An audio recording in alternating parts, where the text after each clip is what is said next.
guys have seen Wolf of Wall. She just wants to be beautiful. She goes unnoticed. She knows no limits. She craves attention. She praises an image she prays to be sculpted by the sculptor. There's a hope that's waiting for you in the dark. So if you guys are looking at the title of this video, as my head gets cut off more and more, you're probably wondering, yeah, come on, how could you lose 5 pounds in a matter of 3 weeks? Well, girlfriend, let me tell you that the more you're overscheduling yourself, the more busy you are, the more overstressed, the more that scale is not going to move. There is a little bit of a backstory to this. So, in the beginning of December, it had pretty much been a combination of Thanksgiving, my birthday, Grant's birthday, and the holidays.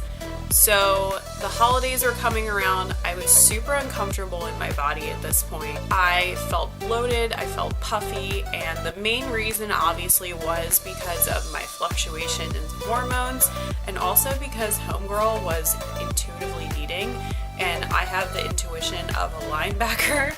And so my calories were probably through the roof. They were probably overdoing it most of the time. And then I would go from extreme highs some days in caloric intake to just being like okay for maintenance and not eating that much. So nothing really was consistent.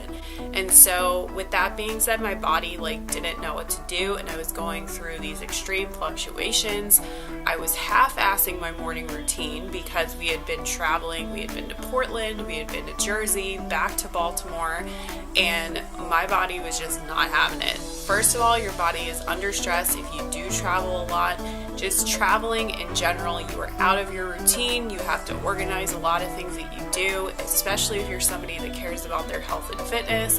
So it was a lot of like spending money on like day passes for gyms, shuffling around, being on other people's schedule. And so my body was under stress. Now, I looked into working with a nutritionist as far as getting my hormones in check again, and just being able to make lifestyle and dietary changes. And so with that being said, the first thing that we did was include stress management. And I cannot stress this enough. Literally, that is the main reason why these first couple pounds came off. I wasn't trying to lose weight. If anything, my main concern was just getting my cycle back. But the reason why these pounds came off without me trying was because, one, I made time every single day for myself. I don't care who you are, if you do not have an hour for yourself broken up into 3 20-minute intervals or a half hour in the morning and a half hour at night, you're probably the person that needs it the most. And with that being said, I just started to do things that I missed doing. Like I missed writing, I missed drawing, I missed watching my favorite YouTubers, I missed watching TV shows where I could follow it consistently and like catch up on the next episode and be excited about watching something at night. And basically I was just letting work and the excuse of, oh, well, I have my own business, so it means that I should be on all the time. Not the case. You need to make time for yourself, and you need to put yourself first, or none of this is going to happen. And you're setting a terrible example, especially if you're any kind of life coach or fitness coach, which I am an online fitness coach. I was setting a horrible example for my clients. So that is incorporating a goddess hour. Now, number 2 means that Grant and I needed more time together. Yes, this is something we're constantly working on and we haven't yet perfected at all, but him and I have set a designated date night once a week that we have to do. If not dinner, we do brunch, we do something where we are spending a couple hours together, either going out to eat, doing something different like an activity, or just spending time with me and him. If the weather's nice, fucking raining right now. But, you know, we make it work. And yes, we go to the gym together every morning, but that does not count as quality time. We both have our headphones in, we're both doing different workouts, and it's just not the same and not what I'm talking about. What we want to start doing actually is making that a daily thing where we're able to eat dinner at the same time. We've been watching Breaking Bad together, which has been really fun because I've never seen it. I want to know what the hype's about, and now I know. It is amazing. It's an awesome show. So we've incorporated things like that. Third thing is I make meditation and my morning routine priority. Yes, this has to go into that hour I talked about that I set aside for myself, but it also has to do with just being quiet with my thoughts, and also having a time to reflect and set an intention for my day. So what I do, and I wrote an entire ebook on this, which I have linked for you guys below, is having a solid morning routine. Have a gratitude journal that I swear by.